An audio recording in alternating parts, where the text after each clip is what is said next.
السلام علیکم۔ یہ ایک حقیقی واقعہ ہے، اسی لیے ہر انسان لازمی سنے۔ وہ خود ایک اعلیٰ عہدے پر فائز سرکاری ملازم تھا۔ اس کے 3 بیٹے تھے، تینوں سونے کا چمچ منہ میں لیے پیدا ہوئے اور شاہانہ زندگی گزارتے رہے۔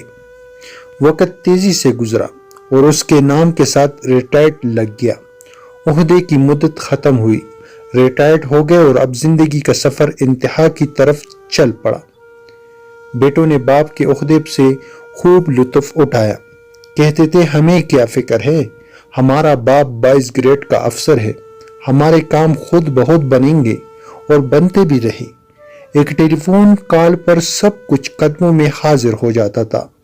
پھر وہ دن آ گیا جب بیٹے یہ بھول گئے کہ یہ وہی باپ ہے جس کے نام اور عہدے کی وجہ سے لوگ ہمیں سر کہتے ہیں۔ باپ کسی بیماری کی وجہ سے چلنے پھرنے اور بولنے سے معذور ہو گیا۔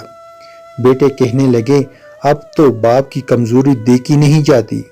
ایک بیٹے نے کہا کہ ابا کی جائیداد اور مال کی تقسیم کرتے ہیں، نہ جانے کب مر جائے۔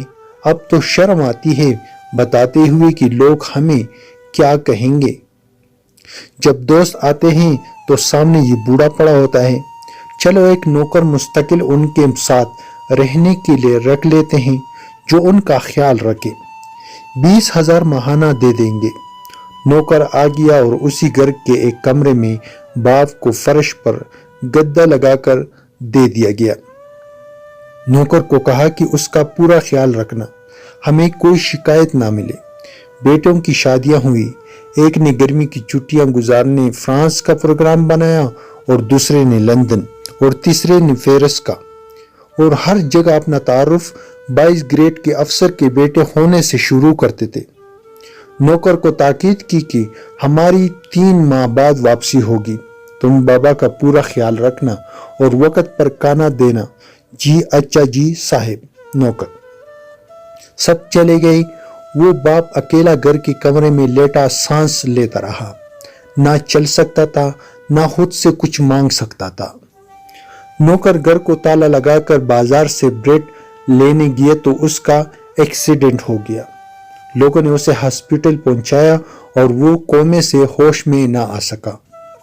بیٹوں نے نوکر کو صرف باپ کے کمرے کی چابی دے کر باقی سارے گھر کو تالے لگا کر چابیاں ساتھ لے گئے تھے۔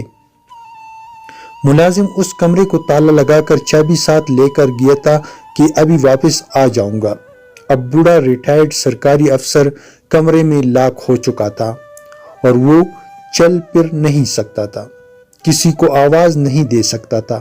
لہٰذا 3 ماہ بعد جب بیٹے واپس آئے اور تالا توڑ کر کمرہ کھولا گیا تو لاش کی حالت وہ ہو چکی تھی جو تصویر میں دکھائی دے رہی ہیں۔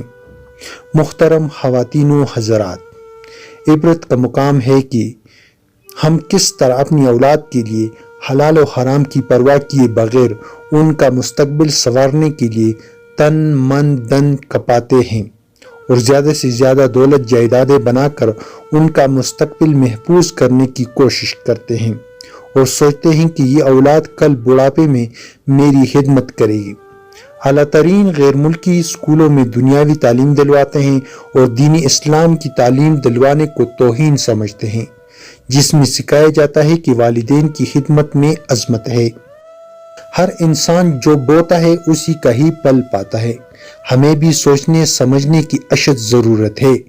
ہم اپنی اولاد کو کیا تعلیم دلوا رہے ہیں؟ ہر انسان جو بوتا ہے اسی کا ہی پل ایسا تو نہیں ہونے والا۔ ہمیں بھی سوچنے سمجھنے کی اشد ضرورت ہے۔ ہم اپنی اولاد کو کیا تعلیم دلوا رہے ہیں؟